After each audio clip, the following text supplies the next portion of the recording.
Ẹ kú dédé àsìkò yìí o. Ìròyìn lérèfé la mú wá sí etí ìgbọ́yín. Orúkọ mi ni ìyáàfin Lydia Ọbọ́fálẹ́yẹ. Àwọn ọmọ orílẹ̀-èdè Nàìjíríà tí ó wà ní orílẹ̀-èdè ti Ísírẹ́lì àti Ìránì ti kígbe síta sí ìjọba àpapọ̀ orílẹ̀-èdè yìí láti tètè wá dóòlà ẹ̀mí àwọn nípa kíkó àwọn kúrò láàrin ogun tí ó ń lọ lọ́wọ́ ní orílẹ̀-èdè méjèèjì yìí. Àwọn ènìyàn tí wọ́n ń bá akọ̀ròyìn ìwé ìròyìn Saturday Punch sọ̀rọ̀ wípé ìjọba àpapọ̀ ti orílẹ̀-èdè Nàìjíríà kò gbìyànjú tó lórí ọ̀rọ̀ àwọn ọmọ orílẹ̀-èdè yìí tí wọ́n wà nínú làásìgbò ogun ńlá, nítorí pé àwọn ọmọ orílẹ̀-èdè yòókù ní ìjọba orílẹ̀-èdè wọn ti kó wọn kúrò nínú ìlú tí ìṣẹ̀lẹ̀ ogun náà ti ń gbóná. Níbẹ̀ ni ìjọba àpapọ̀ ti orílẹ̀-èdè Nàìjíríà wa ti sọ pé àwọn ń dúró láti gba ìwé àṣẹ sí ẹnu bodè kí àwọn tó lè ṣe ohunkóhun, tí wọ́n sì wá ń fi ẹ̀mí àwọn ènìyàn tó lé ní ẹgbẹ̀rún kan sínú ewu oríṣiríṣi àti ohun ìjà olóró pẹ̀lú àdó olóró tí àwọn orílẹ̀-èdè méjèèjì náà sì fi ń kọlu ara wọn. Gẹ́gẹ́ bí àkọsílẹ̀ ìròyìn lórí ogun náà, ìròyìn náà fi yé gbogbo ọmọ orílẹ̀-èdè yìí wípé ó dín ní 300 ènìyàn 264, tí àwọn obìnrin jẹ́ 70 àti àwọn ọmọdé tí wọ́n ti gbẹ́mìí mì lórí orílẹ̀-èdè méjèèjì náà láti ìgbà tí ogun náà ti bẹ̀rẹ̀. Ìṣẹ̀lẹ̀ ogun náà bẹ̀rẹ̀ ní ọjọ́ Ẹtì nígbà tí orílẹ̀-èdè Ísírẹ́lì ju àdó olóró láti iléeṣẹ́ wọn Operation Rising Lion àti ohun ìjà olóró sí inú òfurufú níbi ibùba tí wọ́n fura pé ibẹ̀ ni ìránì núkílíà àti iléeṣẹ́ ológun wọn wà, àti àwọn bíi ilé gbígbé tí ó wà ní ìhà ìlà-oòrùn Tehran, Sharak, Mahalati, agbègbè tí ó yí wọn ká, ilé tí àwọn ọ̀gá àgbà IRGC commander wọn ń gbé, tí wọ́n sì tún ṣe àfojúsùn Tabriz àti àwọn ìlú mìíràn. Àwọn ọ̀gá àgbà tí wọ́n wà ní ìpele tó ga jùlọ nínú iṣẹ́ ológun, àwọn bíi Ọ̀gágun General Mohammed Bagheri àti adarí IRGC Hosseini Salami wà lára gbogbo àwọn tí orílẹ̀-èdè Ísírẹ́lì pàdánù. Nínú ọ̀rọ̀ àkọsílẹ̀ tí Tehran ṣàpèjúwe rẹ̀ wípé ìkọlù náà tí orílẹ̀-èdè Ísírẹ́lì ṣe jẹ́ ìkọlù tààrà èyí tí àwọn ti ní ìrírí rẹ̀ láti bí ìran decade tí ó ti pẹ́ sẹ́yìn, nígbà tí orílẹ̀-èdè Iran náà máa fèsì padà sí ìkọlùkọgbà ogun náà. Ṣe ni wọ́n fi àdó olóró èyí tí ó lé ní 100 irú rẹ̀ 100 ballistic missile ránṣẹ́ padà sí àwọn ìlú ńláńlá ní orílẹ̀-èdè Ísírẹ́lì, èyí tí ó dé agbègbè Tel Aviv níbi tí ibùdó ẹ́mbásì orílẹ̀-èdè Nàìjíríà wà.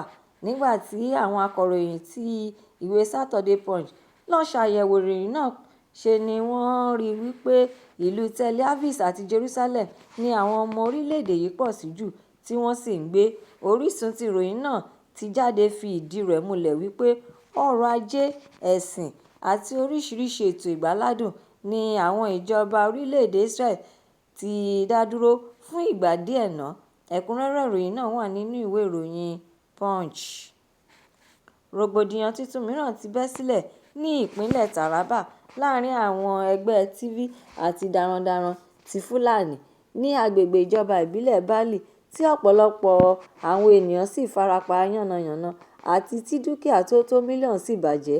Wàhálà náà tí ó wáyé bẹ̀rẹ̀ nípa fífi ẹ̀sùn kan obìnrin tí ó wá pọn omi níbi odò tí ó wà ní àárín ìlú Tobali àti Atonga, èyí tí àwọn agbègbè méjèèjì yìí máa ń pọn láti fi ṣe ohunkóhun tí wọ́n bá fẹ́ ṣe níbi odò náà. Ni àwọn darandaran náà sọ pé obìnrin yìí bú àwọn tí ó sì ń bá wọn jà wípé àwọn fún ẹran àwọn lómi mu ní orísun ibi tí gbogbo ènìyàn ti ń pọn omi tí wọn yóò lò fún àwọn nǹkan pàtàkì tí kò fẹ́ ẹ̀gbin rárá. Alága ìgbìmọ̀ ìbílẹ̀ náà, Aboki Dauda, fìdí ìṣẹ̀lẹ̀ náà múlẹ̀ wípé ìṣẹ̀lẹ̀ ìjà náà ló búrẹ́kẹ́ ní ìlú arábìnrin náà tí ó wá di ńlá débi pé agbára wọn kò fẹ́ ká mọ́. Ó tún wá tẹ̀síwájú nínú ọ̀rọ̀ rẹ̀ wípé ìṣẹ̀lẹ̀ náà burú débi wípé ṣe ni wọ́n ń jó ilé tí ọ̀pọ̀lọpọ̀ ènìyàn di ẹni tí wọ́n ń wá, ṣùgbọ́n ọpẹ́ ni fún Ọlọ́run nítorí pé kò sí ẹnì kankan tó kú. Ó tún wá ṣàlàyé wípé ìṣẹ̀lẹ̀ náà kò yẹ kí ó díranto, kí àwọn darandaran náà tún wá sọ ọ̀rọ̀ náà di iṣu ata yánran nígbà tí obìnrin náà dá wọn lẹ́kun nípa ṣíṣe ẹ̀gbin sínú odò náà. Ọ̀rọ̀ tí ó sọ náà ló mú kí àwọn darandaran kọlù ú, tí obìnrin náà sì kígbe síta fún ìrànlọ́wọ́. Igbe rẹ̀ yìí ni àwọn ará ìlú tirẹ̀ gbọ́, tí wọ́n fi bẹ̀rẹ̀ sí ní jà láti gbèjà obìnrin náà. Ní báyìí, àwọn ti mọ gbogbo àwọn tí ó wà nídìí ìṣẹ̀lẹ̀ náà, tí àwọn sì jẹ́ kí ó di mímọ̀ fún olórí àwọn darandaran náà wípé bí irú rẹ̀ bá tún wáyé, àwọn kò ní bá wọn mú ní kékeré. Ẹ̀kúnrẹ́rẹ́ ìròyìn náà wà nínú ìwé ìròyìn Daily Post. Àwọn ọmọ ẹgbẹ́ apá àríwá ìlà oòrùn ti ẹgbẹ́ òṣèlú tó ń ṣèjọba lọ́wọ́lọ́wọ́ All Progressive Congress (APC) ti ìpínlẹ̀ Gombe ti péjọ papọ̀ gẹ́gẹ́ bí ọ̀rẹ́ àti olórí tí wọ́n jọ ní èròńgbà ohun àfisùn kan náà láti parapọ̀ ṣọ̀kan nípa fífi òǹtẹ̀ lu ìṣèjọba Tinubu/Shettima fún ipò ààrẹ àti igbákejì ààrẹ fún ètò ìdìbò àpapọ̀ ti ọdún 2027.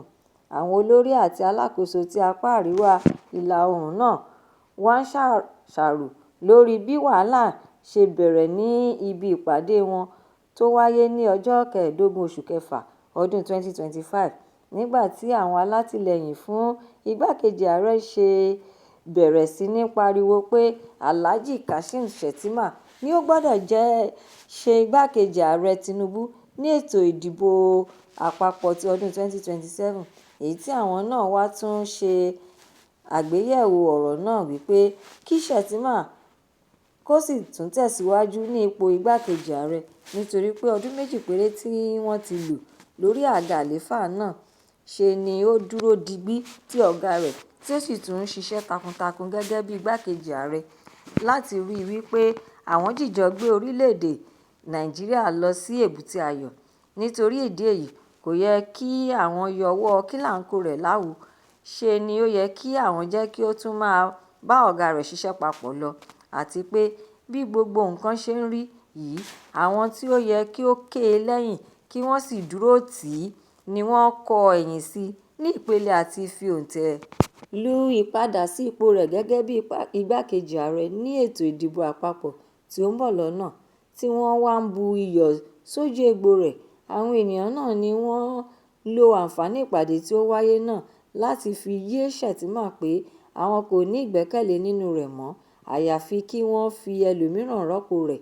Àwọn ènìyàn tí ó wà nínú ẹgbẹ́ yìí ni àwọn olórí èèyàn jàǹkàn-jàǹkàn nínú ẹgbẹ́ òṣèlú APC ti ìpínlẹ̀ Borno. Àwọn náà ni wọ́n ń bínú Shettima wípé ó kàn dìde láti ipò kọmíṣánná sí ipò gómìnà, lẹ́yìn náà ló tún wá di igbákejì ààrẹ. Kí ló dé? Ṣé òun nìkan ni ó yẹ kí ó máa ṣe àṣeyọrí ńlá náà ni? Ẹ̀kúnrẹ́rẹ́ ìròyìn eléyìí náà wà nínú ìwé ìròyìn Vanguard.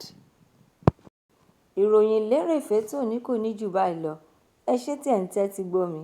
Ẹ pàdé mi fún àkọ́tún ìròyìn Lerefe mìíràn lọ́la láṣẹ Èdùmàrè. Ẹ má ṣe aláìlọ́kàn sórí YouTube channel ti Ìròyìn Lerefe, kí ẹ sì tún subscribe kí ẹ bá lè ní àǹfààní láti máa gbádùn rẹ̀ síwájú àti síwájú sí i. Ẹ ṣé mo dúpẹ́. Ó dàbọ̀.